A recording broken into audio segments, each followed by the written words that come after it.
línea recta en el piso.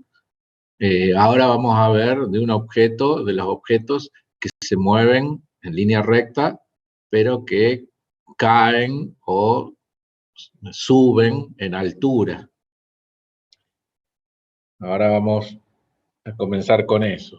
Les voy a compartir la pantalla.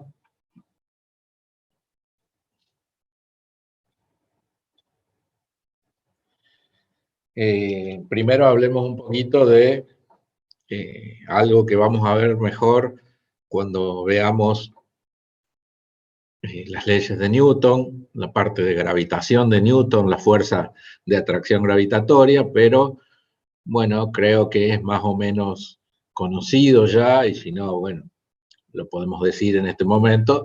Cuando nosotros estamos en la Tierra, existe una fuerza que atrae a todos los objetos que estamos en la proximidad de ella, tanto a nosotros como los animales, como los objetos inanimados. La Tierra, por su masa, atrae los objetos hacia el centro de la Tierra. De modo tal que nosotros, si nos elevamos a una altura y no tenemos nada que nos sostenga, caemos hacia la Tierra. Lo mismo pasa con todos los objetos que están en la Tierra. La fuerza gravitatoria o fuerza de gravedad, que la conocemos con ese nombre,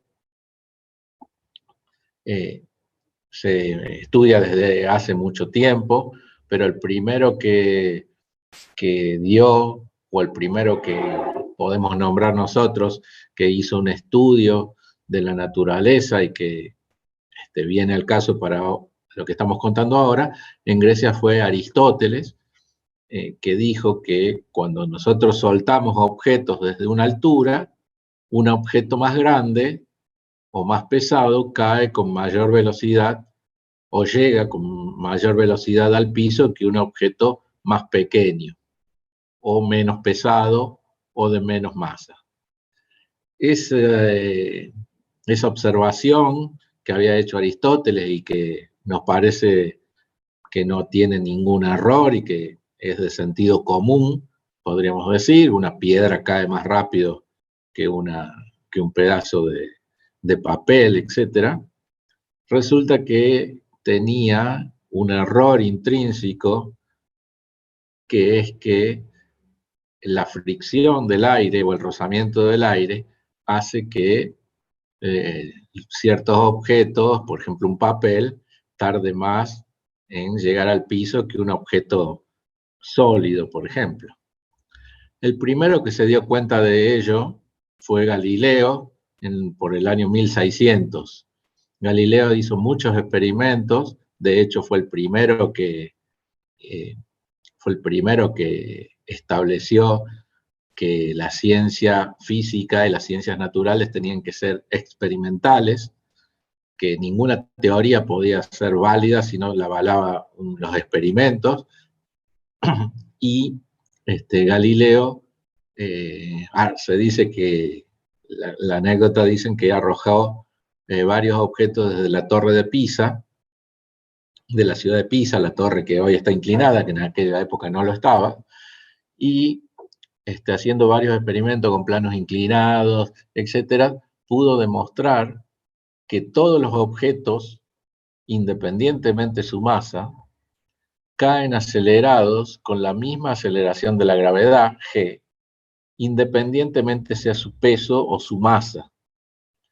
El hecho de que nosotros observemos diferencias de velocidades en los objetos se debe a la fricción del aire, pero si no hubiese en la Tierra un aire que frene el papel, por ejemplo, un bollito de papel o una hoja de papel cayendo, caería con la misma, llegaría con la misma velocidad cualquier objeto arrojado desde la misma altura. Ese experimento se pudo hacer, lo pudieron hacer los astronautas, Fíjense, les voy a compartir aquí una experiencia, el Apolo 15, unos astronautas hicieron el experimento de arrojar un martillo y una pluma desde una misma altura. Por supuesto, el martillo tiene mucha más masa y mucho más peso que una pluma, y lo arrojó desde una misma altura, pero en la Luna, donde, si bien la gravedad en la Luna es bastante menor que en la Tierra, no hay fricción del aire. Y podemos decir que el experimento es válido también. Miren el videíto.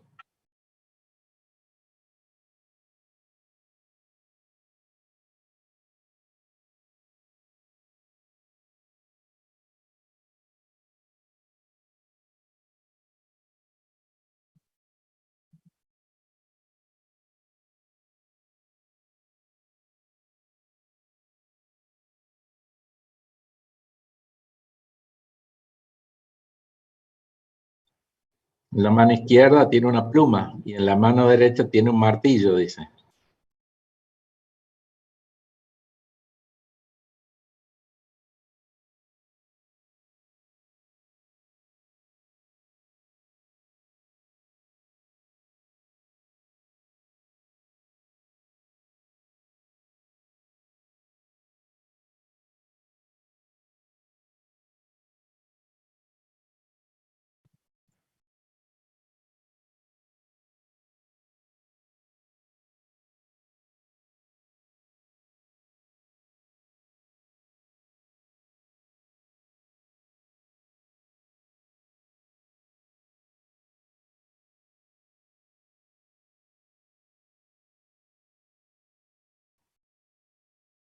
Bueno, ese era el astronauta del Apolo 15 haciendo la experiencia de Galileo en un ambiente sin, sin aire, digamos, sin fricción del aire. Entonces, esa experiencia de Galileo, que después va a marcar a Newton, que Newton nace sobre el final y algunos dicen que el mismo día que muere Galileo nace Newton, esa experiencia va a determinar o va a hacer pensar a Newton y va a ser una de las bases en las que él se asiente para hacer sus leyes, sus famosas leyes que vamos a ver en capítulos más adelante. Pero volvamos a lo nuestro, que es lo que queríamos hablar. Nosotros queríamos hablar de un movimiento rectilíneo uniformemente acelerado. Y resulta que un objeto que esté cayendo, como esta bola de billar, de pool, le han sacado fotos aquí a intervalos regulares de tiempo,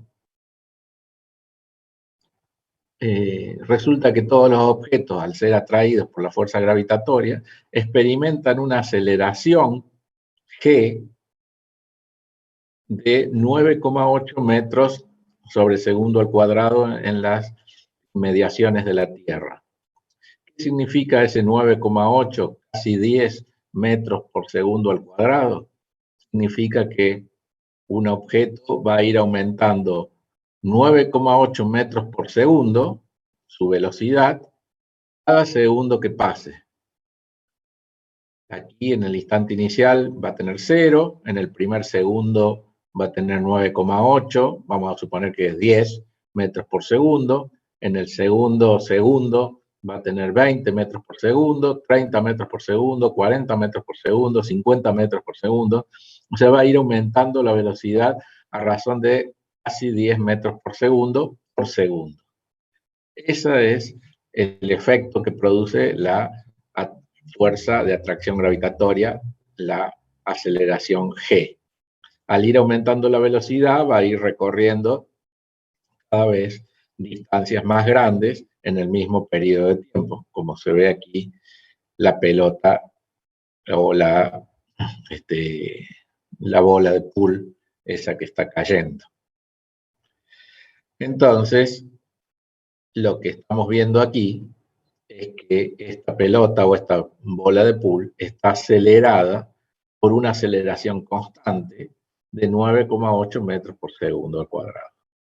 Y nosotros cuando vimos la semana pasada el movimiento MRV, justamente deducimos las fórmulas o dedujimos cuáles eran las ecuaciones que servían para todos los movimientos de MRV del planeta. ¿No es cierto? Habíamos dicho que estas ecuaciones, que estoy marcando aquí con la mano, que las habíamos estudiado para el eje X, me daban la posición, esta X, y la velocidad a cada instante de tiempo de un objeto acelerado con aceleración A constante a medida que transcurriese el tiempo. Bueno, resulta que la bola de billar, o este objeto, o los objetos cayendo, también es un MRV acelerado por una aceleración constante, en este caso G, por lo que esas ecuaciones son perfectamente válidas para el estudio de algo que se mueve así, en el eje Y, podríamos decir. Nosotros habíamos ideado o habíamos imaginado los objetos, los autos, los trenes moviéndose en un eje X. Ahora, para diferenciarlo un poco, vamos a hablar que los objetos que caen desde una altura o van para arriba porque alguien los arroja para arriba, se mueven en un eje Y. Es un convenio, no es obligación usar así, pero es un convenio bastante usual. Bien, antes de pasar un poco a analizar las ecuaciones y a transformar las ecuaciones que estaban en el eje X, ahora transformarlas para el eje Y, vamos a ver una pequeña cosa de lo que es caída libre. Nosotros utilizamos en la vida diaria la palabra caída libre cuando algo está cayendo. Por ejemplo, aquí este hombre narizudo suelta una piedra o no sé qué, lo suelta y decimos que está en caída libre, o un paracaidista cuando se arroja de un avión decimos que está en caída libre. Bueno, en física, la forma caída libre significa que todos los objetos que están sujetos únicamente a la fuerza de gravedad están en caída libre. Por supuesto que este objeto y los paracaidistas están en caída libre porque la única fuerza que está actuando es la gravitatoria, la única aceleración que tienen es G. Pero esta moneda arrojada hacia arriba, después que sale de la mano, que se mueve hacia arriba, un pequeño instante de tiempo hasta que después empiece a caer, esta moneda también está en caída libre, porque la única fuerza que está actuando sobre ella, repito, desde que sale de la mano, es la fuerza gravitatoria. Y tiene una aceleración G actuando sobre ella. ¿Qué va a ocurrir? Que la velocidad inicial que tenga la moneda va a hacer que se va a ir disminuyendo la velocidad inicial por efecto de la gravedad que la estará frenando, que en un momento hará que se detenga y que posteriormente va a caer acelerada por la gravedad. Entonces, pongámonos de acuerdo con esa terminología, que caída libre no es solo un objeto que cae, sino que puede ser también un objeto que sube, porque en realidad caída libre se refiere a un objeto que solamente está afectado por la fuerza gravitatoria. ¿Sí? ¿Estamos de acuerdo con eso? Sí, profe. Sí, profe. Sí, profe. Bueno, vamos a ver, entonces, ¿cómo hacemos ahora para utilizar estas ecuaciones que vimos en el eje X? ¿Cómo las utilizamos ahora en el eje Y para los objetos que están en caída libre?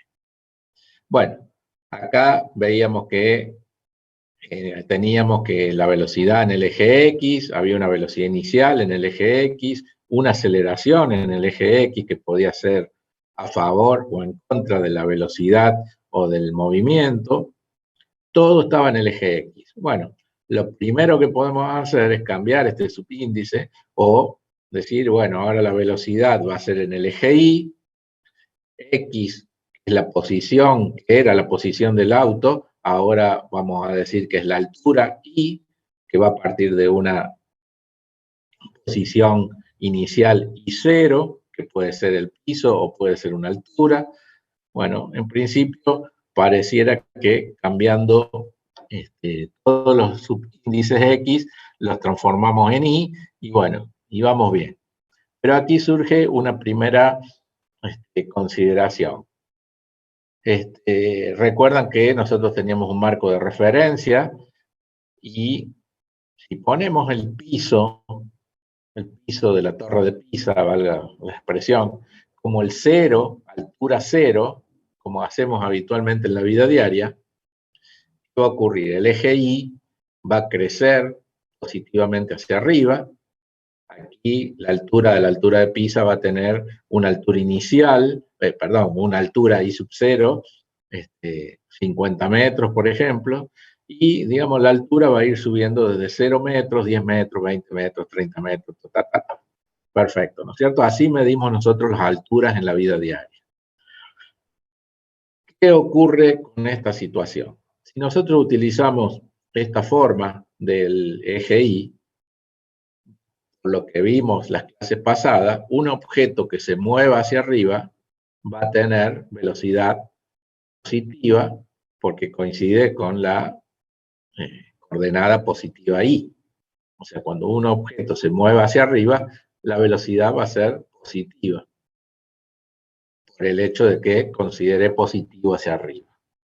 Contrariamente, si un objeto se mueve hacia abajo, que es lo normal cuando está sometido a la acción de la gravedad, resulta que la velocidad va a ser un valor negativo. Lo mismo, porque se va a mover en sentido contrario al sentido positivo de las ejes Y. ¿Y qué va a ocurrir? Nosotros sabemos también que la aceleración de la gravedad, G, siempre apunta hacia el piso, hacia el centro de la Tierra. O sea, esta aceleración es conocida y siempre es para abajo. Por lo tanto, cuando un objeto se mueve hacia arriba, la aceleración lo va a hacer frenar. Y cuando un objeto se mueve hacia abajo, la aceleración lo va a hacer, de la gravedad lo va a hacer acelerar. Esa situación implica, como vimos también en las clases pasadas, que si este número, por ejemplo, la velocidad en I negativa va aumentando, porque hay una aceleración hacia abajo, tengo que considerar que la aceleración es un valor negativo, porque va a hacer que cada vez sea más negativo la velocidad en el eje Y. Lo mismo puedo pensar analizando la velocidad positiva. Si la velocidad positiva va disminuyendo por acción de la gravedad, y esta velocidad es positiva, sí o sí la gravedad, la aceleración en I, la tengo que considerar negativa. Por la definición de aceleración de velocidad final menos velocidad inicial sobre tiempo. Entonces, ¿qué ocurre? Si el hecho de que yo considere que las alturas las mido a partir del piso y voy analizando y voy poniendo alturas positivas hacia arriba, como hacemos habitualmente, eso va a implicar estas consecuencias. Un objeto cuando se mueve hacia abajo tiene velocidad negativa. Y esta consecuencia que también es importante, que la aceleración, en ese caso, en este marco de referencia, le tengo que poner un valor menos g. Por lo tanto, estas ecuaciones, lo que vamos a hacer ahora, las vamos a transformar en el eje Y. Lo que es subíndice X lo vamos a poner Y, y lo que era el X lo vamos a poner Y. Y lo que era aceleración, ahora en Y, acá lo primero que hice en esta parte fue transformar lo que era X en Y, que me va a dar la velocidad y la altura o la posición en el eje Y. ¿Y qué pasa? Como la aceleración en I también la conozco y sé que es menos g, por esto que estamos diciendo, resulta que las ecuaciones que me rigen el movimiento en caída libre de un objeto, ya sea que esté subiendo o bajando, pero en un marco de referencia así, con el I positivo hacia arriba, cumple, o mejor dicho, está representado por estas dos ecuaciones, que me indican que la velocidad en cada instante va a seguir esta ecuación lineal y la altura en cada momento va a seguir esta ecuación cuadrática, o se va a representar con esta ecuación cuadrática. Con este signo menos, que apareció por el hecho de tener que considerar menos a la aceleración, por lo que dijimos recién. Entonces, estas dos ecuaciones, que me dan la posición y la velocidad de un objeto en caída libre, son, digamos, explican o representan todas las caídas libres del planeta. Son las ecuaciones generales, como eran las anteriores en X. Esta es las ecuaciones generales que me explican o me dicen qué hacen todos los objetos que están en caída libre, que yo considero en un marco de referencia así. ¿Cómo voy a utilizar estas ecuaciones para mis problemas? Bueno, como dijimos el otro día, voy a reemplazar las condiciones iniciales de mi problema para obtener las ecuaciones estas, 1 y 2, pero no las generales, sino las de mi problema. Ver que estas las vamos a trabajar como si fueran funciones del tiempo. La velocidad es una función lineal del tiempo, la velocidad de la partícula o del objeto es una función lineal del tiempo, y la altura que tiene es una función cuadrática o exponencial del tiempo.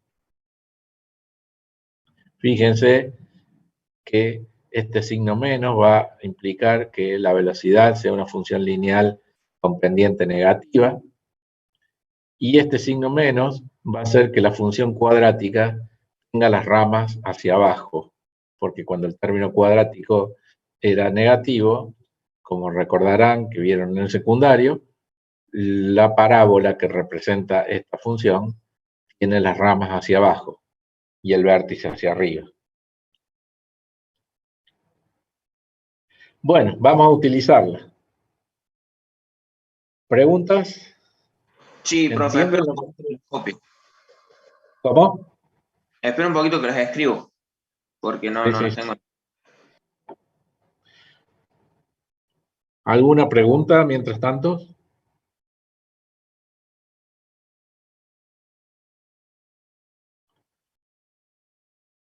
Bien.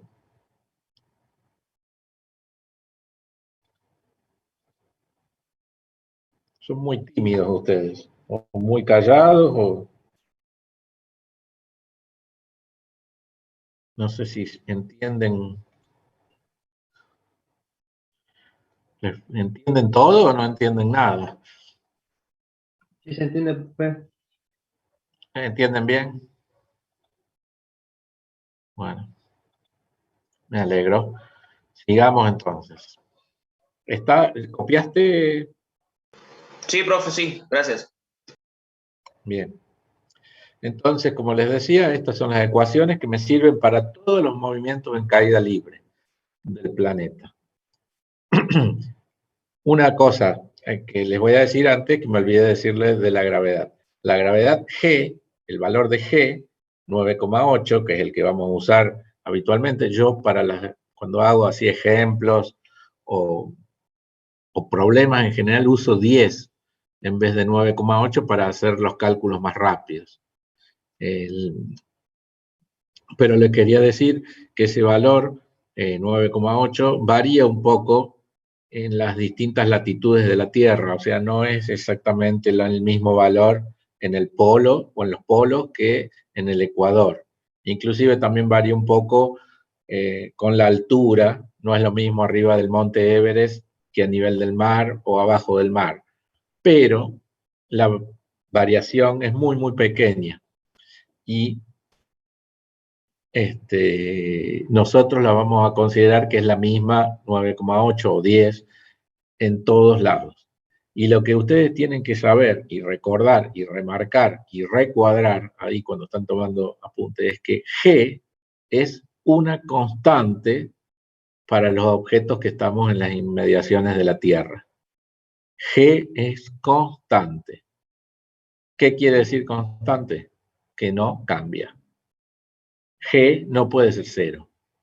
G es 9,8 arriba, abajo, en el medio, ¿sí?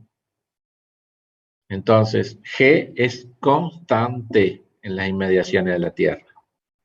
Cada planeta o la Luna o cada luna tiene su propio G, su propia G, que depende de la masa que tiene cada uno. Pero nosotros aquí en la Tierra tenemos estamos todos influenciados por la masa de la Tierra, por lo tanto todos sufrimos la fuerza gravitatoria que nos atrae con una aceleración de 9,8 metros sobre el segundo al cuadrado. Y ese número es constante. Vuelvo a remarcar la palabra constante, porque muchos no alcanzan, o mejor dicho, no terminan de ver y de comprender, a pesar de que la palabra claramente lo indica, constante es constante, G es siempre el mismo valor en cualquier lado. Bueno, vamos a analizar aquí, estas ecuaciones las vamos a utilizar para un ejemplo numérico, porque así vamos a hacer un problema para ver cómo las usamos. Acá está este muchacho, desde arriba de un edificio que tiene 50 metros de altura.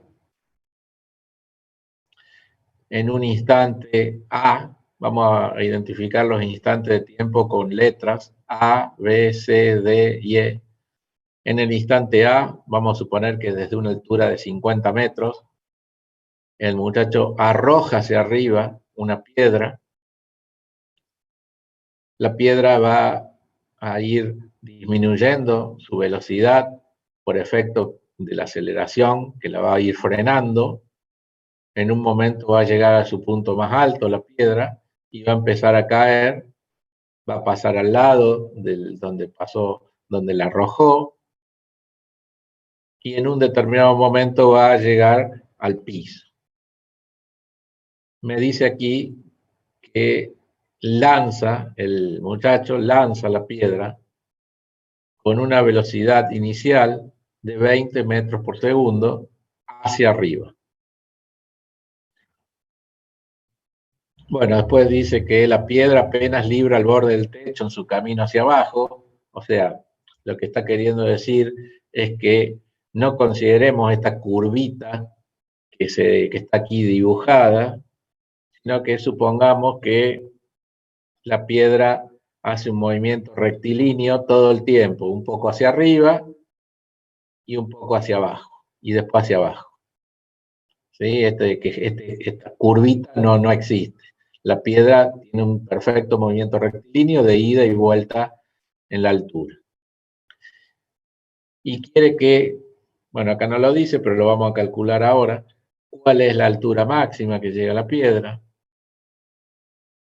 cuál es la velocidad máxima que llega la piedra en el momento antes de tocar el piso, exactamente antes de tocar el piso, y cuánto tiempo tardó, pongámosle, en llegar o alcanzar el punto máximo, y desde que salió de la mano hasta que llegó al piso. Un típico problema de este tipo. Bien, aquí una observación o una nota sobre los enunciados de los problemas. En este tipo de problemas, cuando algo está cayendo y les pide la velocidad, a veces el enunciado dice algo así como: ¿cuál es la velocidad de la piedra cuando llega al piso o cuando toca el piso? Bueno, una vez alguien me contestó en un parcial y es 0. la velocidad, 0 metros por segundo, porque cuando toca el piso se frenó. Bueno, entonces, todo ese tipo de problemas que pide la velocidad de la piedra, lo que tiene que decir, o lo que tendría que decir el enunciado correctamente es, ¿cuál es la velocidad de la piedra justo en el instante antes en que hace contacto con el piso? ¿Sí? Porque después cuando toca el piso ya se empieza a frenar, o romper, qué sé yo. Pero bueno, el enunciado correcto sería, ¿cuál es la velocidad que alcanza la piedra en el instante último antes de hacer contacto con el piso? Eso que yo digo, con toda esa chorrera de palabras, a veces está simplificado y dice cuál es la velocidad cuando llega al piso. Y bueno, y eso da lugar por ahí a que alguien interprete medio raro. Bueno, entonces nosotros vamos a decir, bueno, ¿qué hacemos con este chico, con este estudiante que arroja la piedra? Bueno, vamos a utilizar nuestro sistema de referencia como veníamos haciendo o como mostramos recién. Vamos a suponer que el piso es el 0. Vamos a suponer que el eje Y, un eje Y hacia arriba, de modo tal que el punto inicial está a los 50 metros positivo. O sea, el instante inicial, cuando empiezo a medir el tiempo, el instante A, la piedra está a 50 metros, la altura inicial, y entonces nosotros lo que tenemos es estas ecuaciones. Ya sabemos que el movimiento es un movimiento rectilíneo uniformemente acelerado o variado con la aceleración g, que la tengo que considerar negativa en este punto. Entonces lo que vamos a hacer es transformar estas ecuaciones 1 y 2, que son para todos los movimientos en caída libre, en las ecuaciones 1 y 2, lo que representen esta situación, en la que está planteando mi problema. Para eso, lo que hacíamos el otro día era ver cuáles eran las condiciones iniciales de mi problema, que no es otra cosa que decir, bueno, veamos qué pasa en el instante que empezamos a medir el tiempo.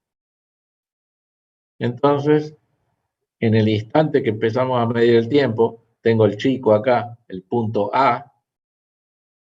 Entonces, abro el globito, como el otro día, y voy a poner allí todas las variables que existen y voy a anotar cuáles conozco y cuáles no.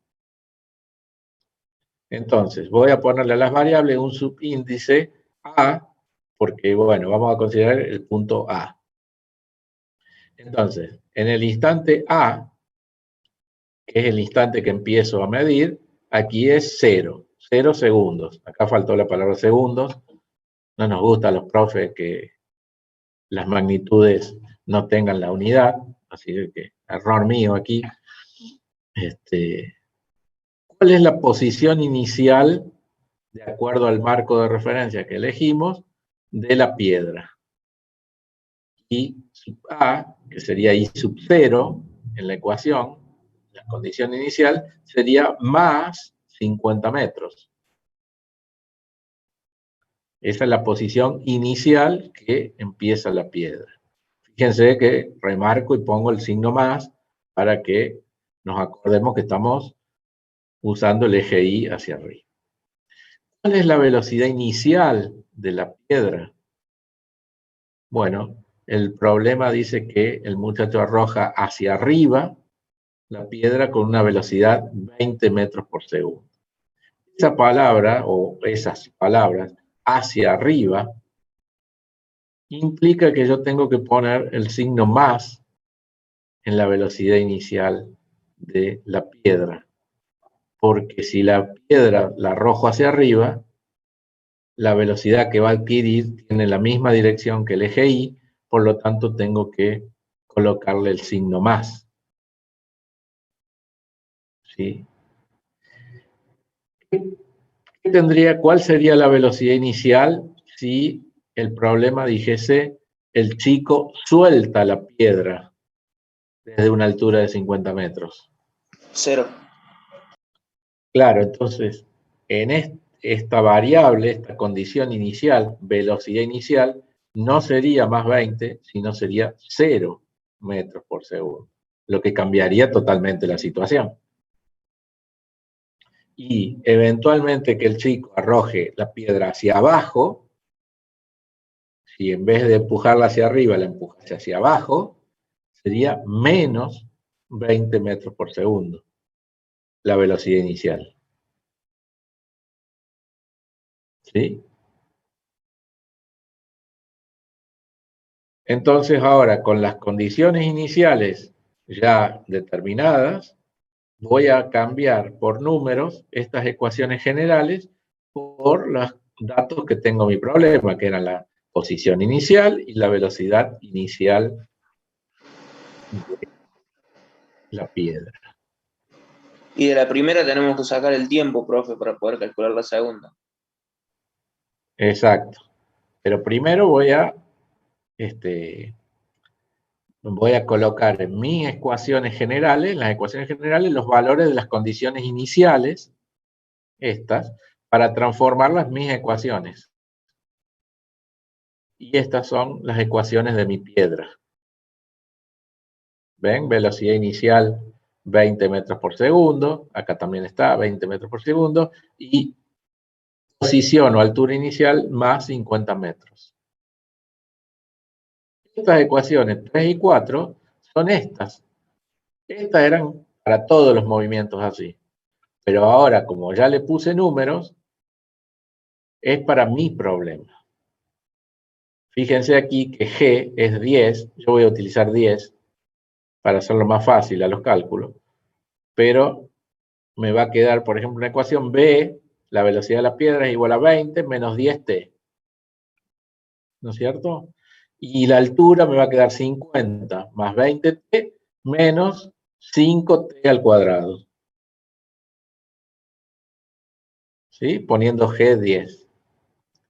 Entonces esas dos ecuaciones, 3 y 4, ahora me dan la posición, la 4, y la velocidad de mi piedra, la piedra del problema, para cada instante de tiempo t.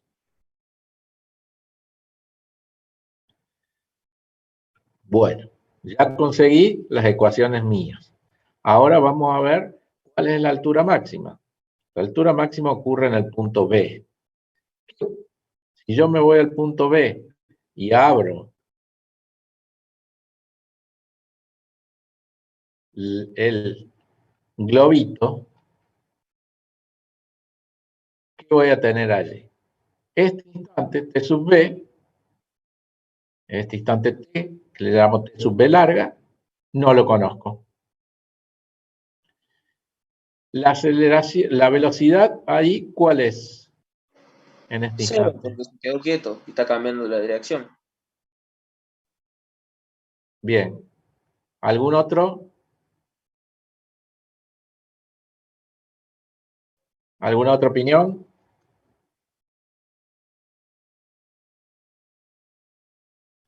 ¿Y la aceleración cuánto es allí? En B. 0 igual, ¿o no? Porque se frena. ¿Alguien opina otra cosa? La aceleración sigue siendo la misma.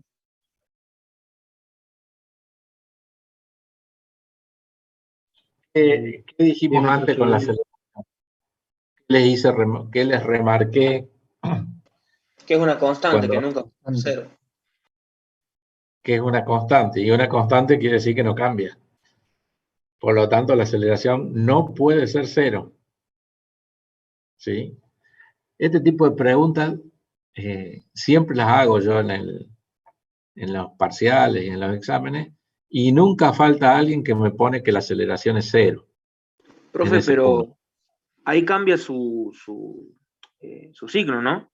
Pasa de estar en menos a estar en más, en el punto ¿Qué B. cosa, La qué cosa aceleración. cambia? No, ese es el error que tener. Lo que cambia su signo es la velocidad. La velocidad que partió de aquí 20 metros por segundo va a ir subiendo 10, 5, 4, 3, 2, 1, 0 la velocidad, y después va a empezar menos 1, menos 10, menos 20, menos 30, ¿sí? La magnitud que cambia de signo es la velocidad. La aceleración es constante, g. Justamente la aceleración es la que hace que se frene la piedra y que después empiece a acelerarse hacia abajo. Eso es lo que decía, entonces, o sea, no cambia no cambia, entiendo que es una constante, pero, digamos, no cambia, pero hace cambiar a la velocidad. Eso es otra cosa. Así es correcto como lo estás diciendo. O sea que la Pero aceleración siempre es menos 10 o 9.8. la aceleración es menos si yo mido la altura hacia arriba como positivo. ¿Sí? La aceleración yo sé que es hacia abajo, eso estamos todos de acuerdo. Ahora, ¿qué signo tiene? Depende del signo que yo ponga, aquí lo vemos, depende para dónde considero positivo el eje de las Y. Por eso les decía, en esta forma usual de medir las alturas, que nos resulta familiar, eso implica que G lo tengo que tomar como negativo. No es que G sea negativo o que las velocidades sean negativas. Aquí estamos hablando de signos porque son vectores. Nosotros definimos un punto cero y medir positivo para arriba, negativo para abajo, todo lo que vimos al principio de año. Entonces, eso va a implicar que velocidades y aceleraciones tengan valores positivos o negativos. Pero eso es para que nosotros podamos utilizarlo en las ecuaciones. ¿Sí? A vos a tu mamá no le vas a decir, che, ¿vos sabías que la gravedad es negativa? No, la gravedad, lo que vos le podés decir, la gravedad apunta hacia abajo.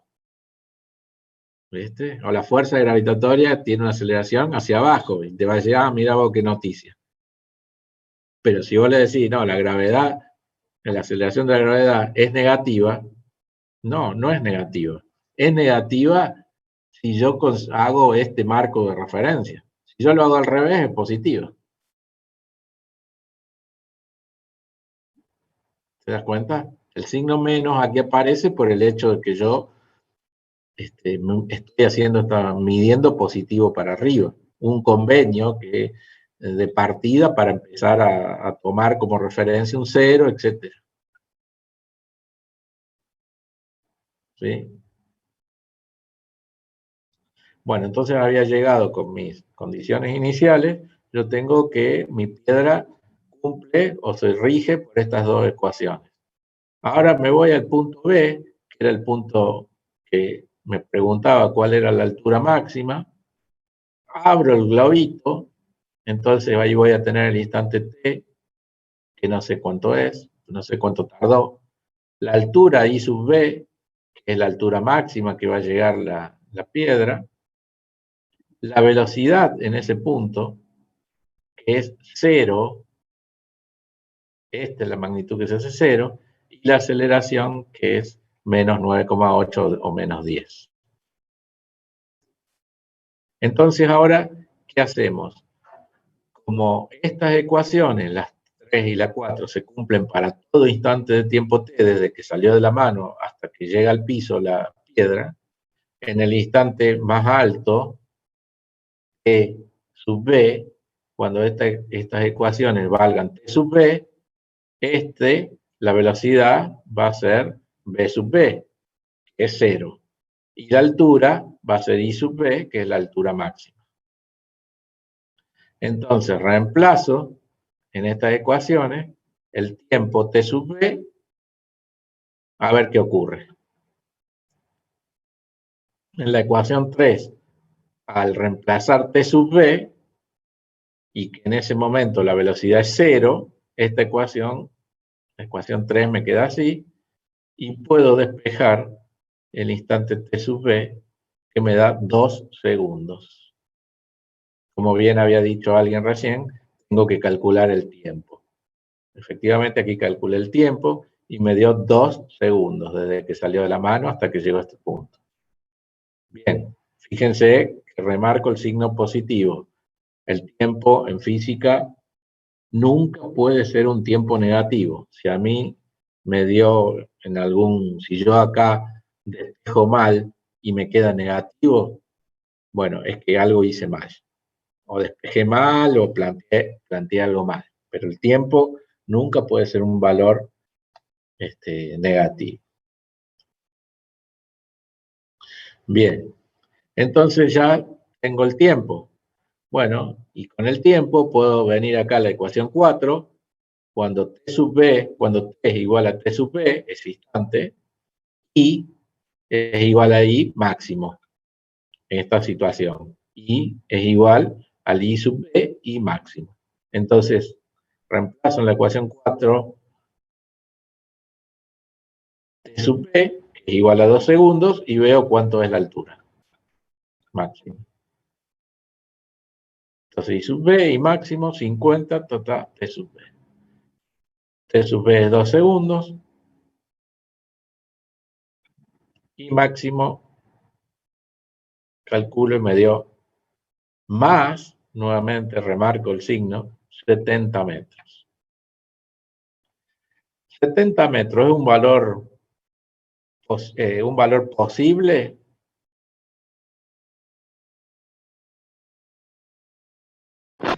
Sí, porque partió de los 50, o sea, solamente llegó 20 metros. O sea, subió 20 metros y llegó al punto B. Claro. ¿Y positivo te parece que es correcto?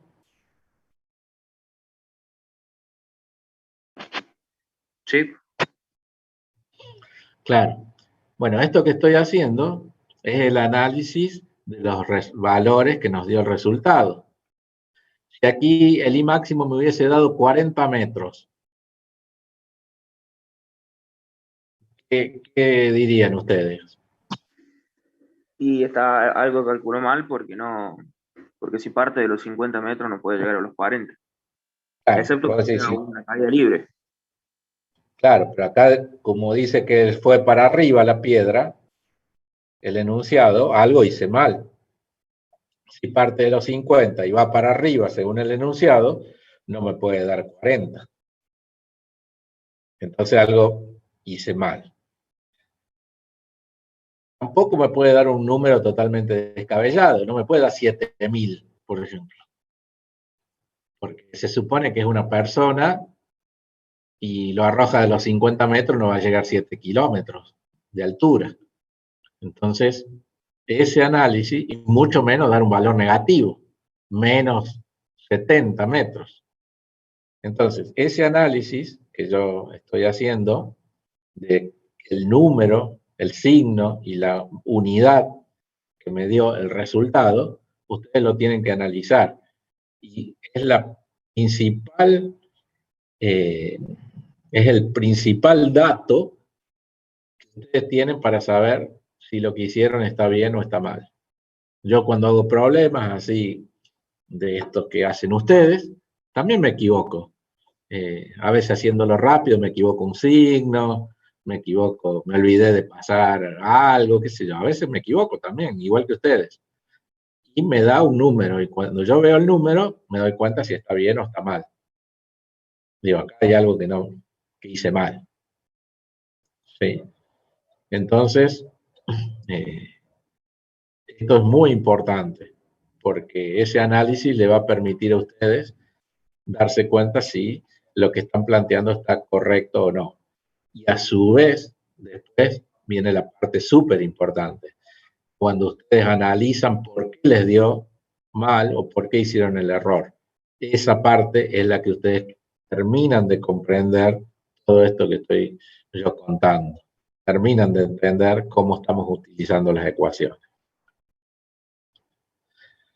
Bueno, vayamos al punto, vayamos ahora a calcular el punto E, el instante E, momento en el cual la piedra llega al último instante antes de tocar el piso. quiero conocer cuál es la velocidad con la que llega la piedra y quiero conocer cuánto es el tiempo que tardó desde que salió de la mano. Antes de hacer algún cálculo y hacer cualquier cosa, veamos aquí. Primero, ¿qué velocidad puede tener o tendría que tener una piedra cayendo así, desde que salió de la mano, vuelve, cae, sube de 50 a 70 metros y cae?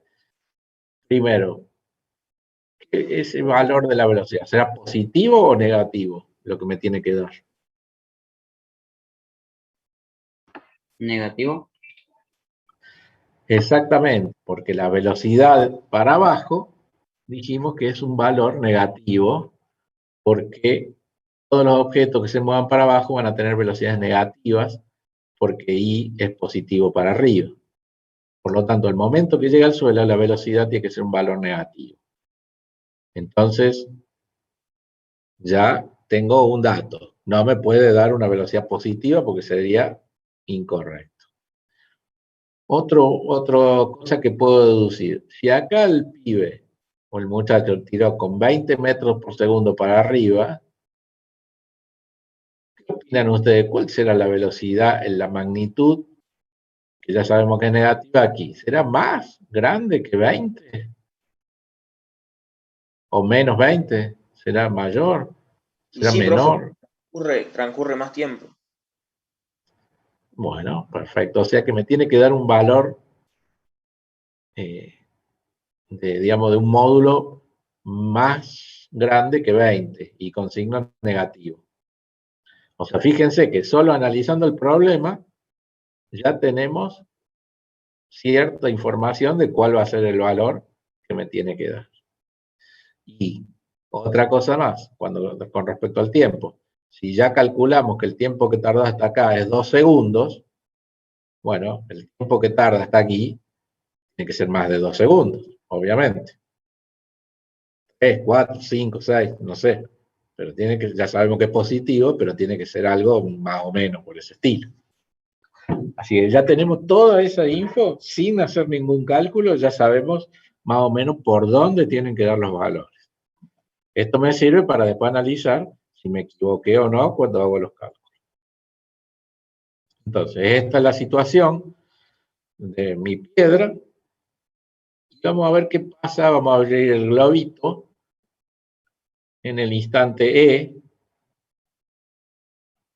aquí cuando llegó al piso.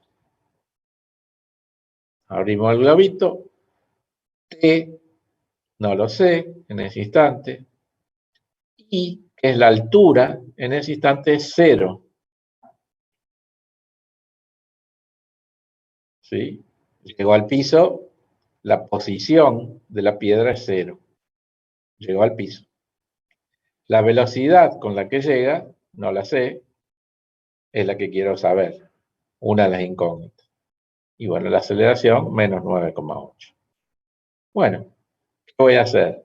Voy a utilizar estos números en mi ecuación 3 y 4 para el instante t sub e. Cuando t vale t sub e, b, la velocidad vale b sub e, y i vale i sub e, que en este caso es 0. Aquí vemos que esta ecuación, cuando t vale t sub e, cuando llega al piso, la altura es 0. Por lo tanto, voy a utilizar esa ecuación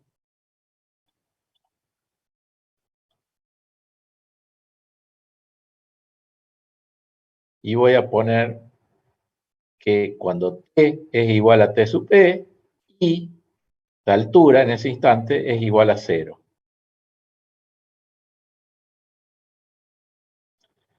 Escribo aquí la ecuación y ahora la vuelvo a escribir ordenada así: t al cuadrado, 20t más 50 igual a 0. La ecuación 5. ¿Qué significa esta ecuación? ¿Alguien me puede explicar qué significa esta ecuación?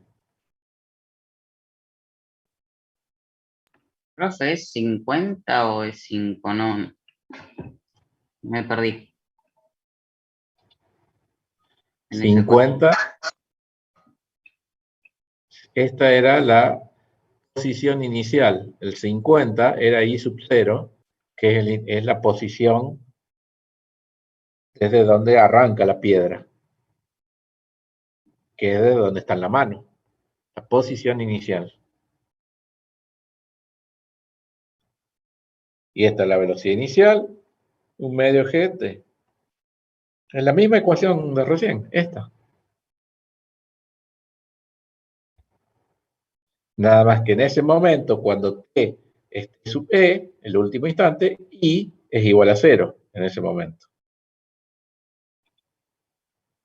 Entonces, me quedó esto. Como dato no tengo ni el tiempo ni la velocidad, ¿no?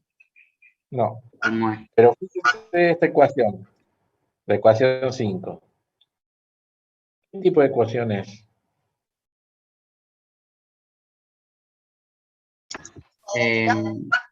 Sí, hay que aplicar Bhaskara. Bueno, Y si aplico Bhaskara, ¿qué obtengo? X1 y X2. Sí, que acá sería T1 y T2. ¿Y qué significa eso? Que esos dos valores, ¿qué me están dando? ¿O qué es esos dos valores?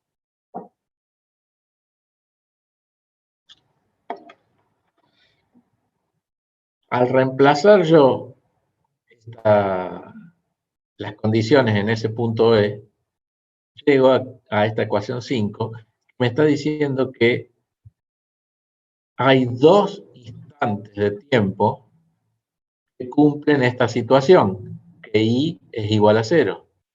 Como yo voy a obtener dos valores de esta ecuación, esos dos valores son los dos valores que satisfacen la ecuación 5.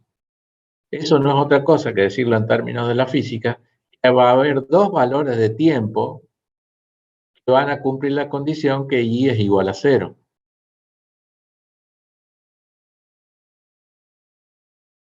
Entonces, si yo resuelvo por Bhaskara o por cualquier método que me guste, esta ecuación de segundo grado, voy a obtener dos T sub E, o sea, dos instantes de tiempo, para el cual se cumple que I es igual a 0. Se cumple esa condición. Los dos instantes de tiempo, o los dos raíces de esa ecuación, son estos dos. Como en la solución matemática de esta ecuación tiene dos valores y yo necesito un solo tiempo, el tiempo que vale en física siempre es el positivo. Cada vez que ustedes tengan una ecuación cuadrática en el tiempo y obtengan dos valores, uno puede ser positivo y otro negativo, siempre utilizamos el positivo.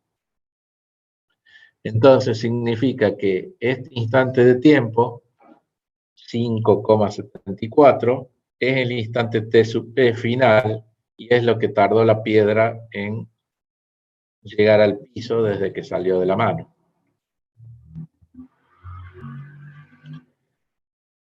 El menos lo descarto porque no tiene sentido físico, decimos. Entonces la piedra tardó 5,74 segundos.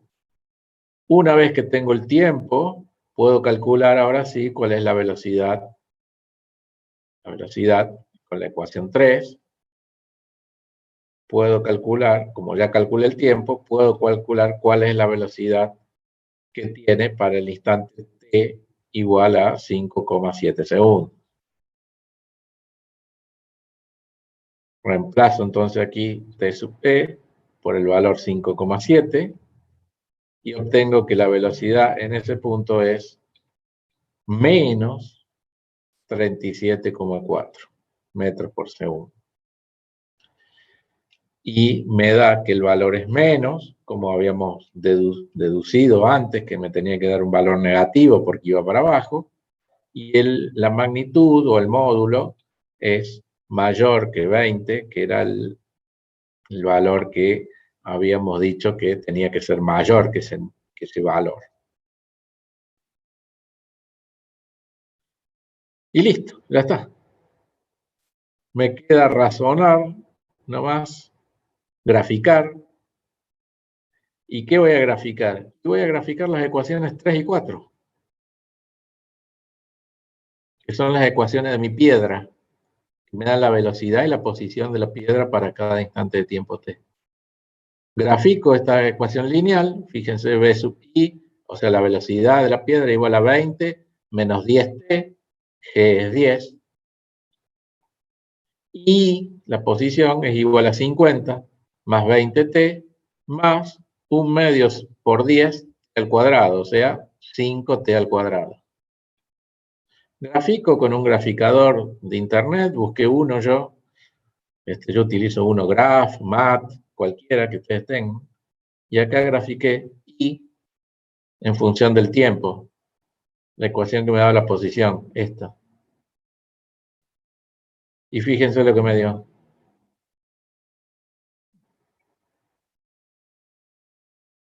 La altura inicial 50, la altura máxima es 70 metros, eso ocurre a los 2 segundos, y la altura empieza a cambiar, a bajar, bajar, a bajar, y llega a 0 aquí en este punto cuando transcurrieron 5,7 segundos. Fíjense que si yo hubiese dibujado la gráfica de la ecuación cuadrática, la parábola, ya me hubiese dado toda la info que calculé recién en números, ¿ven? La altura máxima me dio 70 y ocurrió a los 2 segundos. Graficando esta parábola ya hubiese obtenido el valor que calculamos en primera instancia, a la altura máxima y cuál era el instante de tiempo. Acá la gráfica también lo muestra.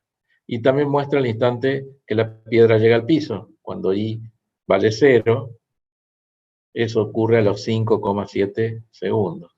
Aquí. También calculo la velocidad, v, que es la otra ecuación, 20 menos 10t. Empieza con una velocidad de 20. Si grafico esta recta, me da esta recta roja, que empieza en 20, corta el eje del tiempo en 2 segundos, en ese momento que significa que la velocidad es 0, como bien dijimos recién. En ese instante, a los 2 segundos, se produce la altura máxima. Y a partir de ahí la piedra empieza a caer y empieza con velocidades negativas, ¿ven? Menos 5, menos 10, menos 20, menos 30, hasta menos 37, ocurre a los 5,7 segundos, que es el punto que llega al piso.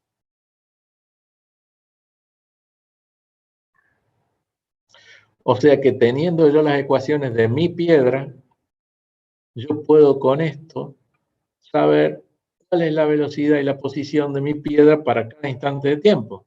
Si yo les digo, ¿cuál es la posición de la piedra a los 4 segundos? Bueno, vengo acá donde tengo la mano, 4 segundos, me va a dar cuál es la altura. Y a los 4 segundos, cuál es la velocidad. En forma gráfica. Pero eso mismo es lo que hicimos utilizando las ecuaciones recién. En vez de utilizar el gráfico, utilizamos las ecuaciones. ¿Qué pasa a los tantos segundos? ¿O qué pasa a tal instante? Es lo mismo que hice, fue evaluar estas ecuaciones en 2 instantes de tiempo distintos. El punto B y el punto C, que están aquí marcados.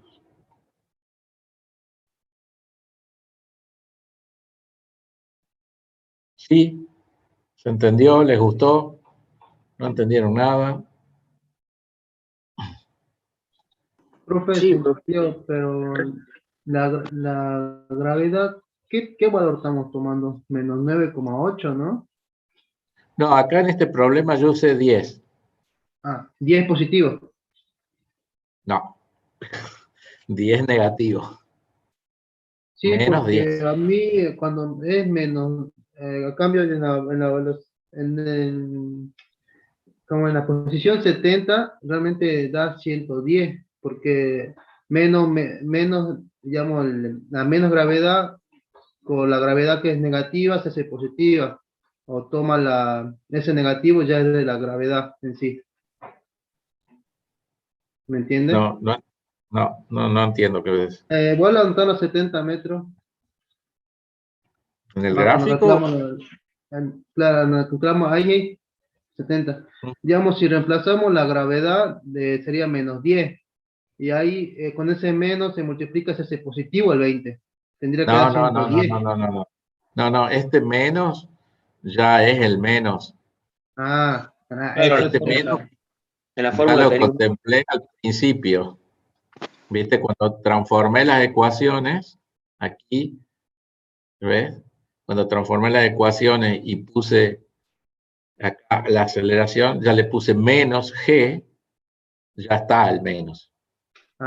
Listo. Gracias, esa era mi única duda. Sí, sí. Ojo con eso, porque sí, tenés razón, pero ya lo contemplé a ese menos. Podría Listo, gracias, haber profe. puesto positivo y que lo usemos menos en cada problema, pero bueno, me parece que así, bueno, lo hice así. Profe, gracias. Este, bueno, fíjense que es lo mismo que hicimos en el movimiento rectilíneo en el piso, también lo hacemos con el tiro vertical, que se llama esto.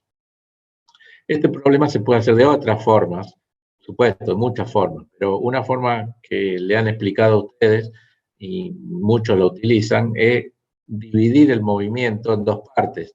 Una cuando está subiendo y otra cuando está bajando. ¿Sí? Pero atención cuando hacen eso, porque tienen que cambiar las condiciones iniciales. Fíjense que yo aquí utilicé unas solas condiciones iniciales, las verdaderas. Todo el problema me basé en esas condiciones iniciales y no hice ninguna división de el problema o de la piedra, digamos. No contemplé, digamos, el movimiento no lo dividí en dos partes, sino que lo traté como si fuese un solo movimiento.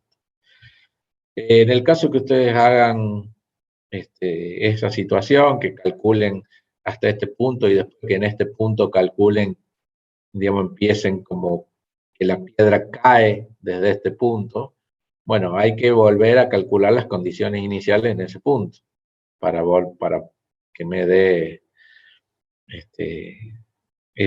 para poder utilizar así el problema dividido en dos tramos. ¿Sí? En el tramo de subida tiene unas condiciones iniciales, que son estas, y si ustedes dividen después y quieren hacer otro tramo, el tramo de bajada, bueno, tienen que colocar las condiciones iniciales en el tramo de bajada. También se puede hacer así, no hay ninguna restricción, igual los valores finales tienen que ser siempre los mismos.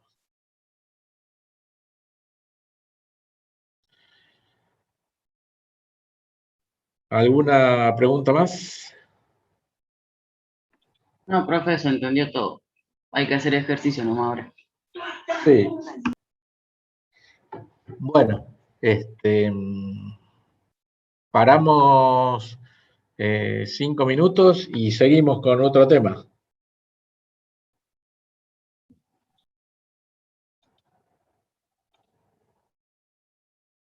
¿Estamos?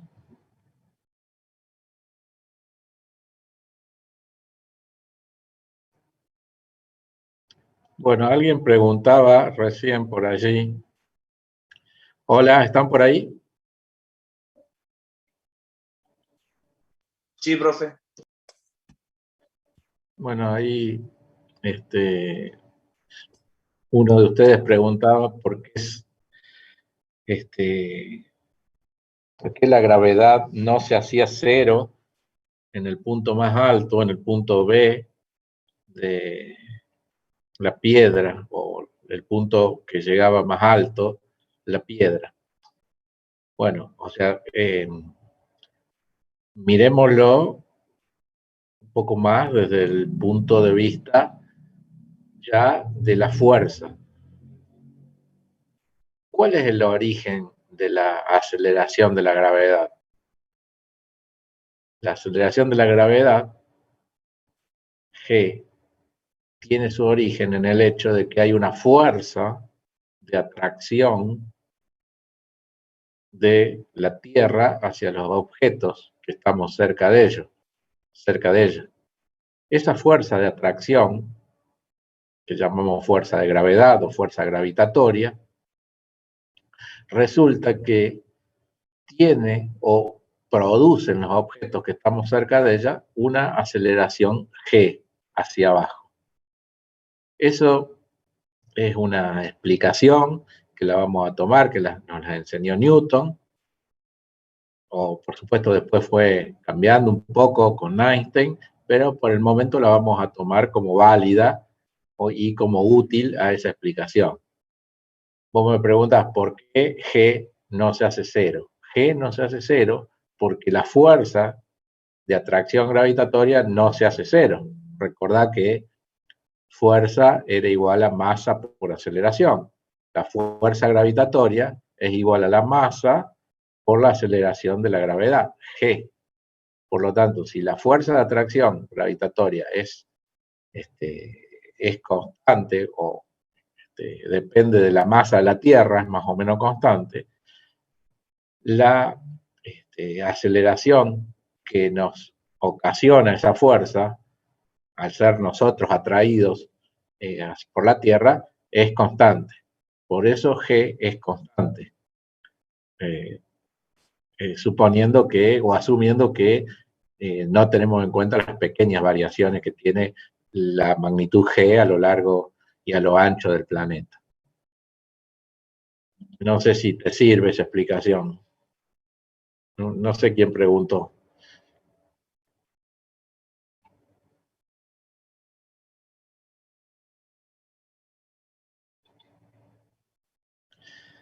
Esto viene a tono, por lo que también creo que comenté la clase pasada, y si no les cuento ahora, les repito, cuando nosotros hablamos de aceleración, en este caso aceleración de la gravedad, pero cuando utilizamos la aceleración en los problemas anteriores de la unidad pasada, del MRV, etcétera, y lo que vamos a utilizar aquí en la gravedad, o en el movimiento en dos dimensiones, esa aceleración tiene su origen o existe porque atrás de esa aceleración hay una fuerza que está actuando.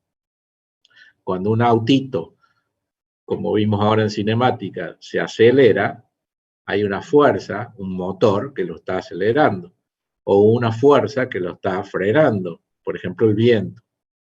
Entonces esas aceleraciones, que para nosotros ahora es una letra o es una magnitud, ustedes ya desde ya se pueden ir haciendo una idea o pensando un poquito más amplio el tema, que esa aceleración tuvo su origen en el hecho de que hay una fuerza actuando sobre el objeto.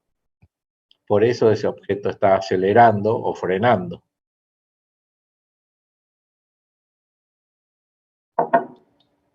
¿Sí? Bueno. Vamos a comenzar ahora un rato, una primera parte, por lo menos comencemos, con el movimiento o la descripción del movimiento en dos dimensiones. La descripción del movimiento en dos dimensiones es como una extensión de lo que vimos. Antes, hasta recién, los objetos se movían en una línea recta, en un solo eje, el X o el Y. Eso decíamos que es un movimiento en una dimensión. Ahora vamos a suponer que el objeto que se está moviendo, recuerden que puede ser cualquier objeto, para nosotros es una masa puntual o un punto, sigue una trayectoria en el plano XY, por ejemplo, un ejemplo cualquiera, sigue una trayectoria dada por la línea aquí anaranjada. Entonces, hay muchos movimientos que nosotros podemos considerar que se mueven en un plano. Por ejemplo, qué sé yo, la Tierra girando alrededor del Sol, podemos considerar que se mueve en un plano. Siempre que la veamos de arriba, por decirle de un modo, girando alrededor del Sol. Qué sé yo, el colectivo o los autos aquí en la ciudad se mueven en un plano, el plano de la ciudad. Etcétera, etcétera. Entonces el movimiento en un plano lo vamos a analizar ahora y vamos a hacer o vamos a utilizar las mismas cosas que definimos en el movimiento en una dimensión o en el movimiento lineal, lo vamos a ver ahora qué aspecto tienen en el movimiento en el plano. Vamos a utilizar posición, desplazamiento, velocidad promedio, aceleración, velocidad instantánea, etc. Así que, ¿qué? Como habíamos dicho en los primeros días que vimos cinemática, dijimos que un objeto describía una trayectoria, en ese momento lineal, ahora no es lineal, es una trayectoria curva, y en un determinado momento, en un determinado instante inicial, está aquí, en el punto A, donde tengo la mano, pongámosle, y en un determinado momento posterior, de final, está aquí, en el punto B, donde tengo la manito. Entonces, ¿cómo hacíamos nosotros para determinar la posición de ese objeto? Bueno, lo identificábamos con un vector donde habíamos establecido un origen arbitrario que nosotros mismos habíamos elegido. ¿Se acuerdan cuando veíamos el autito que poníamos una palmera y decíamos de aquí para allá es la posición de un auto, de aquí para allá es la posición de otro auto, es un vector. Pero claro, ese vector era siempre en el eje X. Ahora, el vector posición, RI, es un vector R, en la posición inicial, por eso tiene la I, está aquí. Y este vector, RI, como ustedes pueden ver, tiene una componente en X y una componente en Y. Ahora, por ejemplo, aquí escribí RI 3I más 8J. A ver. Sí.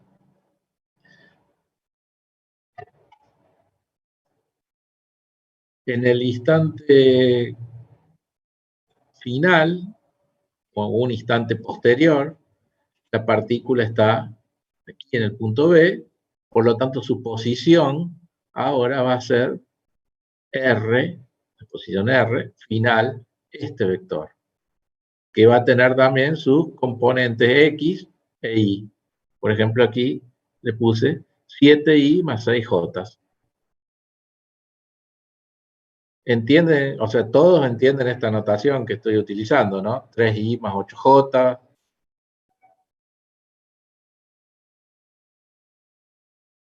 Sí, profe. Sería como poner XY. O sea, está haciendo la representación ante los ejes. Exactamente. Este punto sería 3,8, pero aquí la posición de la partícula en este instante inicial es este vector RI, que sería 3I más 8J, donde I y J son los versores o vectores unitarios de este par de ejes. Ya vieron eso en álgebra, ¿no es cierto? Sí, profe.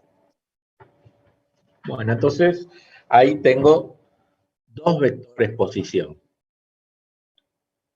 Bien, nosotros habíamos definido que el desplazamiento de la partícula en un intervalo de tiempo, T final menos T inicial, era la posición final menos la posición inicial. Pero posición eran el vector posición. Por lo tanto, el desplazamiento, delta R, es la diferencia entre el vector posición final menos posición inicial. Atenti ahora, estos son dos vectores, RF R final y posición inicial. Por lo tanto, si yo tengo que hacer la resta de este vector menos este vector, me va a dar otro vector, que lo puedo hacer gráficamente o lo puedo hacer con números, si los tengo los números. Acá yo puse número de ejemplo, podemos utilizarlo. Por lo tanto, si ustedes quieren hacer ahí rápido, gráficamente, este vector menos este vector, van a ver que les da un vector así, que vendría a ser el desplazamiento delta R, que es otro vector y que tiene una dirección y un sentido, y también lo puedo escribir en función de sus componentes X e Y.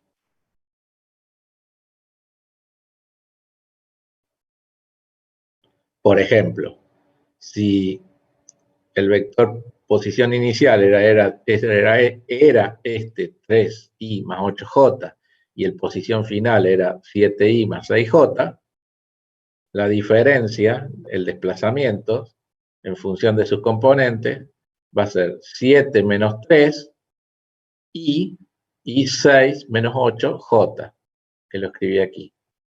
Por lo tanto, el vector desplazamiento va a ser un vector que tenga estas componentes, 4i menos 2j. Podría ser este, ¿ves? 4i menos 2j.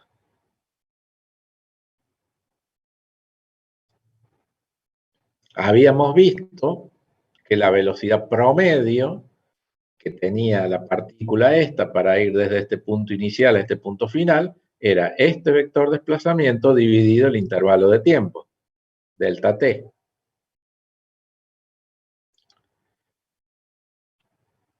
Y habíamos visto que si yo hacía tender a cero el delta t, o sea, hacía tender que el t final se vaya acercando al t inicial, porque el intervalo de tiempo era cada vez más pequeño, el delta R iba a ser cada vez más pequeño, y la velocidad promedio, cuando delta t tiende a cero, sería en el límite lo que llamamos velocidad instantánea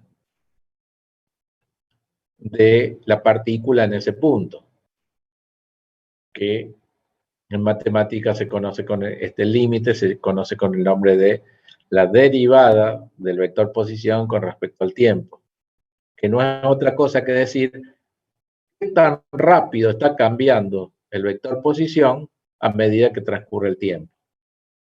Mientras más grande sea este número, eso me indica que más rápido cambia la posición en función del tiempo. Esto ya lo habíamos visto en una dimensión. Veamos qué ocurre aquí gráficamente, qué significa el valor de la velocidad instantánea gráficamente. Cuando acá hay otra trayectoria que está ampliada para hacerla más visible. Si la trayectoria hubiese sido esta anaranjada, es lo mismo que esto, ¿no? Nada más que, bueno, esta es otra trayectoria amplificada. En el punto A y el punto B, que serían inicial y final respectivamente. El desplazamiento, en ese caso, sería este vector que está aquí, que llaman delta R1. ¿Qué pasa? Si yo hago que el intervalo de tiempo sea más pequeño, el punto B estaría cada vez más cerca del punto A. Ven aquí, el punto B se correría aquí el punto B', B segunda, y los delta R, o sea, los desplazamientos se irían moviendo, esta línea se iría moviendo acá, de modo tal que en el límite, la dirección que tendría el vector desplazamiento sería la dirección de la línea verde, esta, que es tangente en el punto A, es tangente a la trayectoria en ese punto, y es numéricamente igual a la velocidad instantánea en ese punto. Por lo tanto, en todas las trayectorias en dos dimensiones, en cada punto podemos dibujarle la tangente, así. Y ese valor de la tangente, o sea, el ángulo que forma y le calculo la tangente, va a ser la velocidad instantánea numéricamente igual al vector velocidad instantánea en ese punto.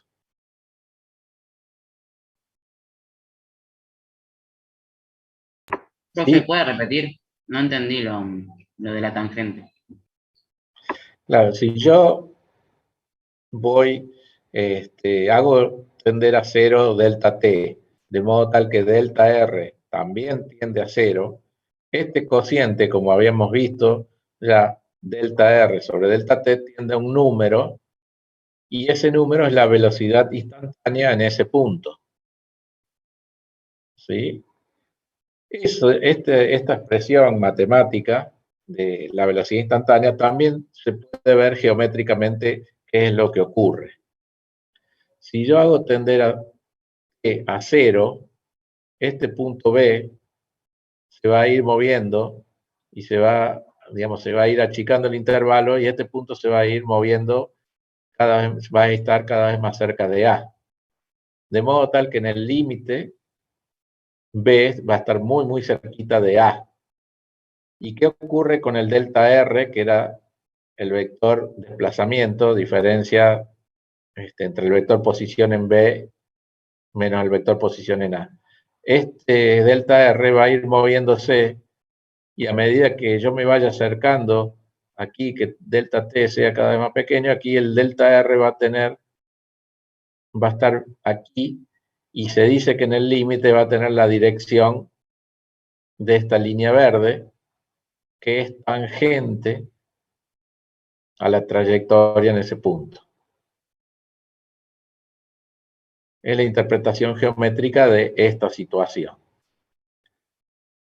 ¿Cómo? Esta situación es la velocidad instantánea. Resulta que si yo agarro esta línea verde tangente, le mido el ángulo que tiene y calculo la tangente trigonométrica, el número que me da va a ser igual a la velocidad, al valor de la velocidad. Por ejemplo, vamos a suponer que esta tangente en este punto A tengo un ángulo de, bueno, ¿qué ángulo sería allí? Vamos a suponer que es 150 grados, qué sé yo. A ver, alguien que calcule allí cuál es la tangente de 150 grados. O sea que la calculadora no la tengo yo aquí.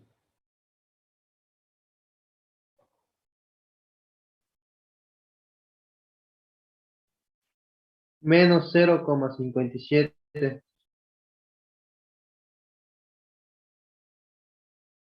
De 150 grados. Bueno, Sí, menos 0,57, profe. bueno, ese menos significa que la velocidad es negativa, o sea, la velocidad instantánea en este punto de este objeto que está siguiendo esta trayectoria anaranjada es menos 0,57 metros por segundo. Si esto está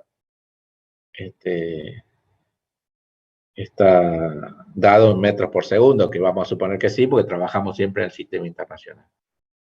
Como habíamos visto, aquí estas velocidades son negativas. O sea, en este punto, la velocidad instantánea que tiene este móvil es menos 0,57 metros por segundo. En esta Profe, parte, ¿es la tangente o el arco tangente para calcularlo? no, es la tangente del ángulo Bien. que forma. Si este ángulo es 150, tenés que calcular la tangente de ese ángulo. En esta parte vamos a esta que es más, no, bueno, vamos acá, qué sé yo, no sé. Aquí las tangentes, en esta parte de la curva, las tangentes van a ser positivas. Bueno, justo esta es una trayectoria media rara, ¿no? Pero bueno, a ver, vamos a ver esta.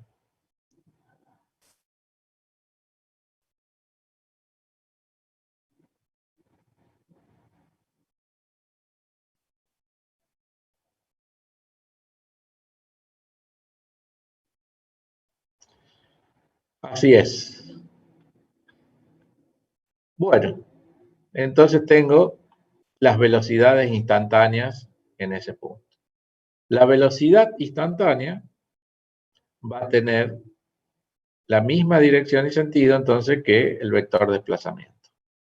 Recién habíamos calculado un vector de desplazamiento como diferencia aquí. Si este vector de desplazamiento lo divido en el tiempo, me va a dar la velocidad promedio. Bueno, pero del mismo modo que hice yo recién con números, podemos hacerlo aquí con sus componentes. Fíjense acá, el vector posición inicial es la componente en X más la componente en Y, y podemos decir que si hubiese una componente en Z, si tuviésemos en vez de un movimiento en el plano, un movimiento en el espacio, tendríamos una componente en Z. No le den bola a esto, no le den bolilla, así que podemos decir que esta es la componente en X, RI, el que habíamos dicho recién, por ejemplo, este. 3i más 8j. Posición inicial. La posición final es otro vector con su componente en X, con su componente en Y, como vimos recién. El desplazamiento es la diferencia de las componentes X, Y y Z, lo mismo que hice recién, nada más que en fórmula, en letras, digamos. De modo tal que el vector desplazamiento lo puedo escribir como el desplazamiento en X, más el desplazamiento en Y, y eventualmente un desplazamiento en Z. Si divido el desplazamiento por delta t, me va a dar la velocidad promedio. Divido este término por delta t y me queda que esta componente en X sobre delta t es la velocidad promedio en el eje X. Esta es la velocidad promedio en el eje Y. Y podría haber una velocidad promedio en el eje Z. Tomo límites de la velocidad promedio para delta t que tiende a 0. Y lo que antes era velocidad promedio en el eje X, ahora se me transforma en velocidad en el eje X, o sea, con velocidad en el eje Y, y eventualmente una velocidad en el eje Z. O sea que, resumiendo, la velocidad instantánea también va a ser un vector que va a tener componentes en X, Y y eventualmente en Z. Nosotros vamos a trabajar en 2 dimensiones nada más. Y, por ejemplo, si un objeto que tenga una trayectoria celeste, aquí, que se está moviendo en el plano XY, siguiendo esta trayectoria, resulta que la velocidad en el punto D de ese objeto va a ser este vector B sub D. El D es por el subíndice que es la velocidad en ese punto. Es este vector, que va a tener componentes X e Y. Y la componente en X va a ser esta, y la componente en Y va a ser esta. Son estas partes de las ecuaciones. Que no es otra cosa que descomponer el vector B en sus componentes ortogonales. Este sería la componente en X de ese vector, y esta es la componente en Y de este vector. El vector B, el vector velocidad instantánea en el punto D, es un vector tangente, siempre es tangente a la trayectoria. Y estas son sus componentes. Y el vector velocidad tiene forma con el ángulo X, un ángulo θ, o menos θ en este caso. En otro punto, en el punto E, la velocidad en ese punto instantánea es esta, también es tangente, y también va a tener sus propias componentes, X e Y de la velocidad. Y va a formar otro ángulo distinto a este. O sea, la velocidad aquí cambió el módulo y cambió el ángulo. En cada punto de la trayectoria, el vector velocidad instantánea es distinto. Y va, para que nosotros podamos trabajar con él, como siempre hacemos con los vectores, los descomponemos en sus velocidades en sus velocidades instantáneas en el eje X y en el eje Y, con esta ecuación 4.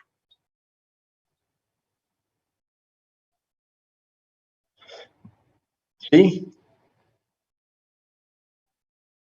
Fíjense que estamos haciendo lo mismo que hicimos antes.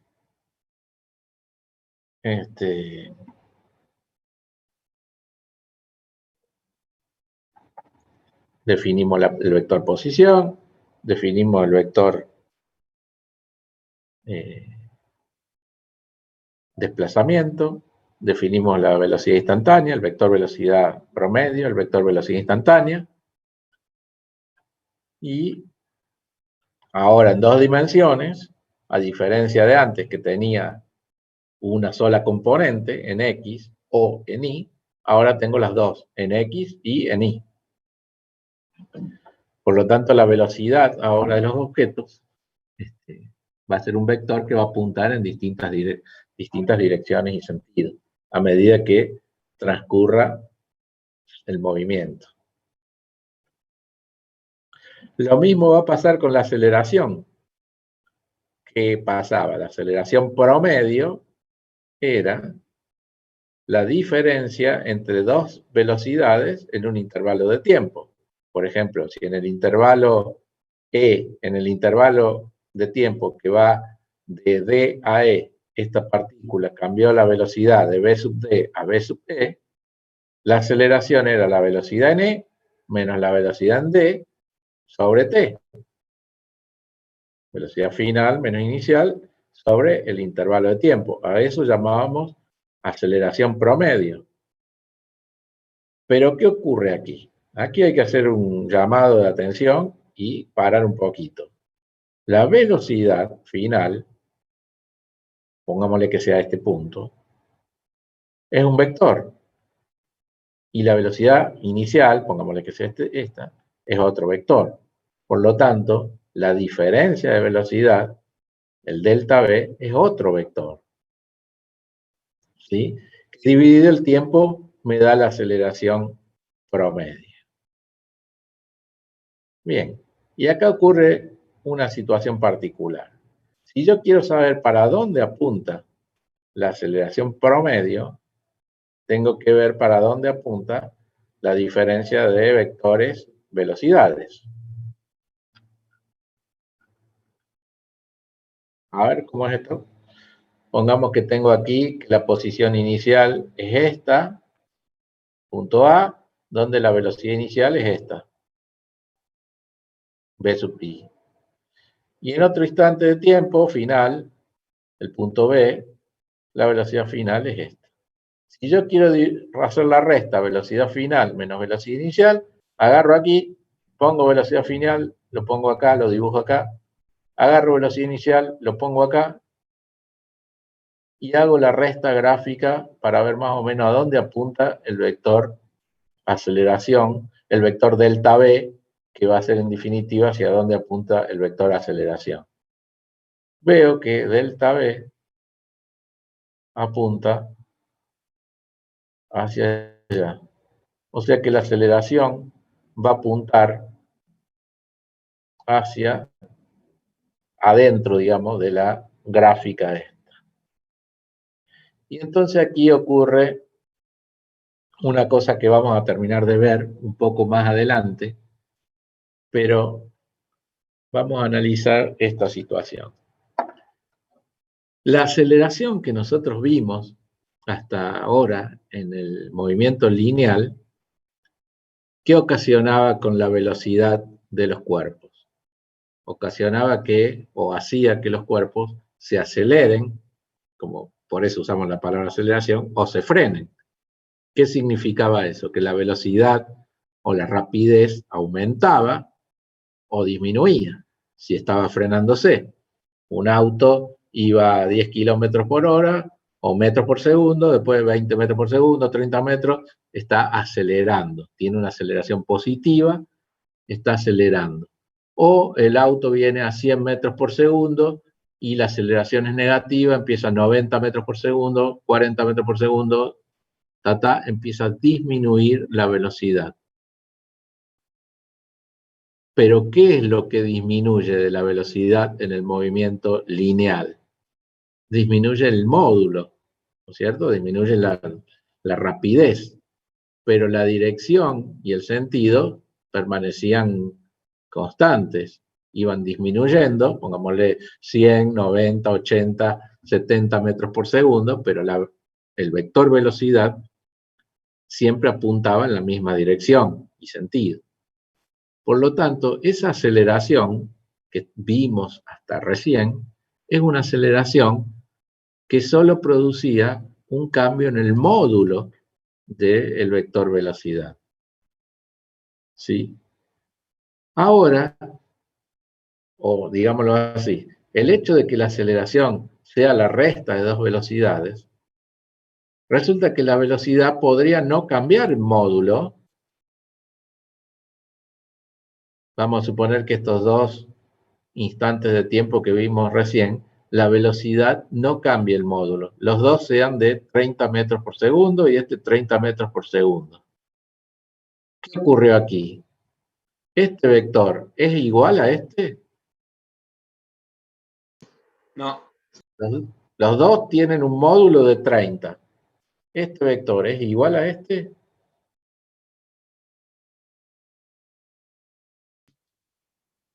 ¿Sí o no? ¿Qué opinan ustedes? ¿Cuándo dos vectores son iguales? Cuando tienen el mismo sentido, módulo y dirección. Exactamente. Dos vectores son iguales si tienen el mismo módulo, la misma dirección y el mismo sentido. Este vector, que tiene magnitud 30, es totalmente a este vector que tiene magnitud 30. Lo único que tienen igual es el módulo, pero la dirección y el sentido no tienen nada que ver. Por lo tanto, la diferencia entre estos dos vectores es un vector delta V que lo dibujamos aquí. O sea que, volvemos acá, la aceleración que nosotros habíamos visto y que nos daba que un cambio de módulo en el vector velocidad era la aceleración que estuvimos utilizando y esa se llama aceleración lineal o tangencial. Pero el hecho de que la velocidad tenga dirección y sentido, o sea un vector, implica que puede haber una aceleración también por el solo hecho de que el vector velocidad cambie la dirección y el sentido, como es este caso, suponiendo que estos dos tienen el mismo módulo, ¿no? Aquí el vector velocidad cambió la dirección y el sentido, el módulo es el mismo. Entonces, si yo hago esta resta, también voy a obtener un delta V, y si lo divido en el tiempo, también voy a tener una aceleración. O sea que el hecho de que el vector velocidad cambie su dirección y sentido implica que hubo una aceleración que hizo que este objeto cambie su velocidad, no su módulo, su dirección y su sentido. Volvamos al movimiento lineal. La aceleración lineal, la que vimos hasta ahora, hacía que tenía su origen en una fuerza, como ampliamos la mirada recién, hacían que el objeto cambie el módulo, acelere o frene. Pero también hay una aceleración que produce un cambio de la dirección y el sentido de velocidad.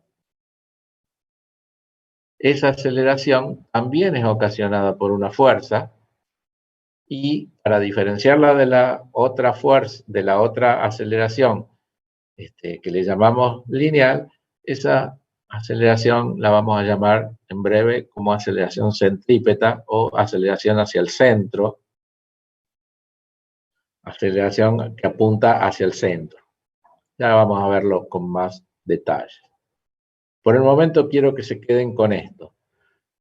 Por el solo hecho de que la velocidad es un vector y tiene magnitud, dirección y sentido, la aceleración puede ser que haga que cambie la velocidad en magnitud que cambie en dirección y sentido o en ambas.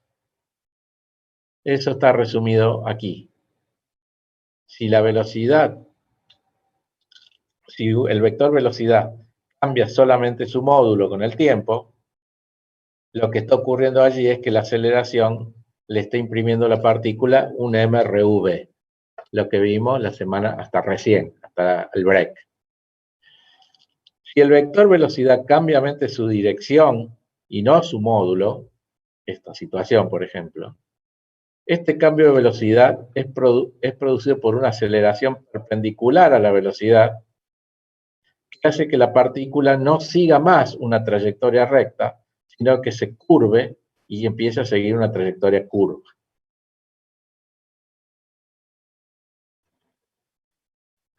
La aceleración también puede ocasionar que la velocidad cambie tanto en módulo como en dirección y sentido. Y esa combinación va a dar lugar a todo tipo de trayectorias.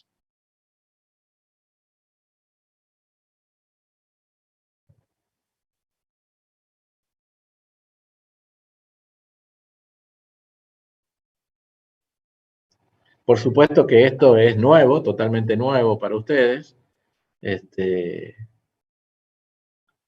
Yo les sugeriría que la mastiquen un poco y vamos a seguir las clases que vienen hablando sobre este tema. Del mismo modo que la velocidad tiene sus componentes, si yo divido el delta V sobre el delta T, la aceleración también va a tener componentes. Y va a tener componentes en X, Y y eventualmente en Z.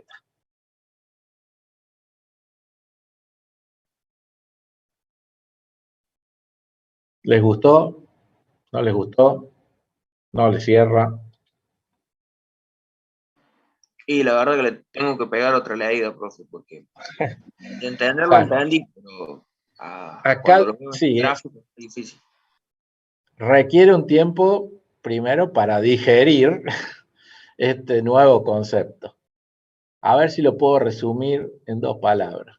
Todas las aceleraciones que nosotros vimos, que ustedes vieron en el secundario, en el cursillo de ingreso y hasta antes del break, era una aceleración que producía que el autito o el objeto cambie el módulo de la velocidad.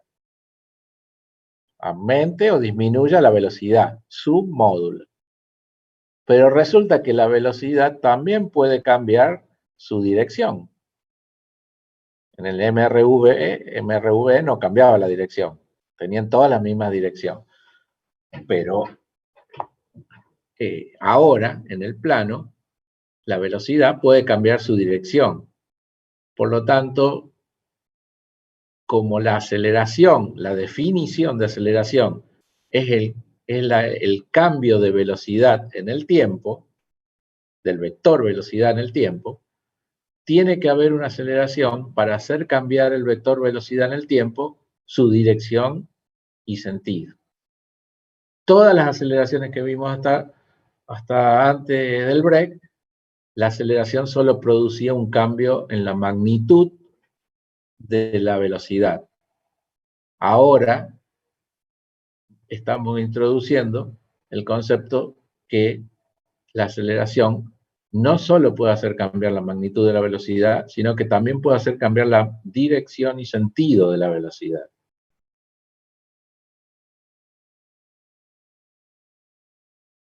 No lo habíamos contemplado ese caso, ni lo habíamos nombrado, ni nunca nadie nos lo había dicho.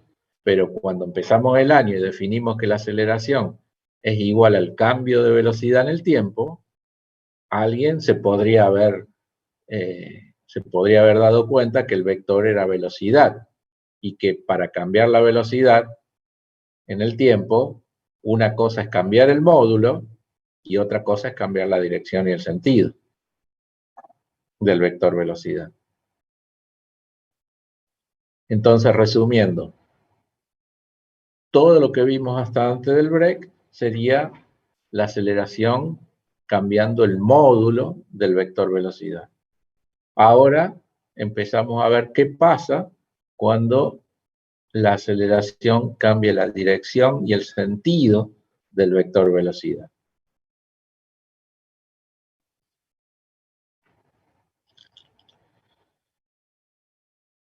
Bueno.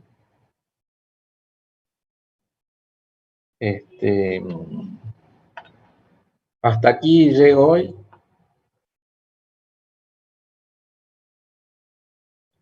Ustedes estudienlo. ¿La clase que viene vamos a seguir con lo mismo o vamos a agregar un movimiento nuevo? No, la clase que viene vamos a ver dos movimientos típicos, o sea, a continuación vamos a ver dos movimientos típicos en el plano. Uno es el tiro de proyectiles, donde vamos a utilizar la posición y la velocidad en función de sus componentes y ver qué pasa allí. Y otro movimiento en el plano es el movimiento circular, en el que vamos a profundizar esto que estamos hablando de la aceleración que produce un cambio en la dirección de la velocidad. Claro, cuando usted dijo fuerza centrípeta, ahí nomás me vino a la cabeza el movimiento circular, porque tiene ese parámetro, ¿no? Claro, exactamente, la aceleración centrípeta. Para los que ya más o menos tienen un poquito más de conocimiento o están recursando o se están dando una idea, fíjense que en un movimiento circular, la velocidad al ser tangente, en todos los puntos del círculo, de la trayectoria circular, la velocidad está todo el tiempo cambiando su dirección y sentido, y no su módulo. Por ejemplo, ¿no? Si está girando algo con velocidad constante, con velocidad angular constante, la velocidad lineal es de módulo constante, pero está cambiando todo el tiempo su dirección y sentido. ¿Cómo puede cambiar la dirección y sentido? Y tiene que haber una aceleración allí, y esa aceleración se llama aceleración centrípeta. ¿Y qué causa las aceleraciones? ¿O cuál es el origen de las aceleraciones? Una fuerza centrípeta. Eso es lo que vamos a ver más adelante, un poco más adelante.